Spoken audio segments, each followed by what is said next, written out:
দেশের মাধ্যমিক শিক্ষা ব্যবস্থায় বড় ধরনের ধসের চিত্র উঠে এসেছে চলতি বছরের এসএসসি ও সমমানের পরীক্ষার ফলে।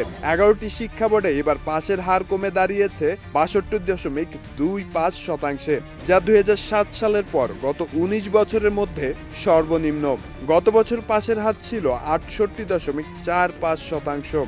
এক বছরের ব্যবধানে পাশের হার কমেছে 6.20%। একই সঙ্গে জিপিএ 5 প্রাপ্ত শিক্ষার্থীদের সংখ্যা কমে 1,16,676 জনে দাঁড়িয়েছে।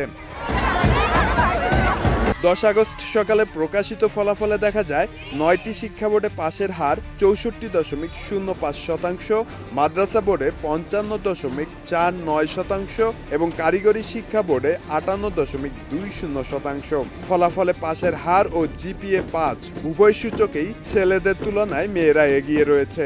মেয়েদের পাশের হার 68.91% এবং ছেলেদের 59.73%। পূর্ণাঙ্গ সিলেবাসের পরীক্ষা, খাতা মূল্যায়নে কঠোরতা এবং গণিত ও ইংরেজিতে শিক্ষার্থীদের ব্যাপক অকৃতকার্যের কারণে এই ফল বিপর্যয় ঘটেছে বলে মনে করছেন সংশ্লিষ্টরা। এছাড়া শতভাগ পাশ করা শিক্ষা প্রতিষ্ঠানের সংখ্যা কমে 669টিতে দাঁড়িয়েছে এবং শূন্য পাস প্রতিষ্ঠানের সংখ্যা বেড়ে হয়েছে 312টি। শিক্ষামন্ত্রী ডক্টর এহসানুল হক মিলন জানিয়েছেন, এবারের এসএসসির ফলাফল খারাপ নয়, বরং সুন্দর হয়েছে। শিক্ষকদের কঠোর মূল্যায়নের কারণে পাশের হার ও জিপিএ 5 কমলেও পূর্ণ পরীক্ষার আবেদন করা খাতাগুলো সম্পূর্ণভাবে যাচাই করা হবে। শব্দ নীল, দেশ রূপান্তর।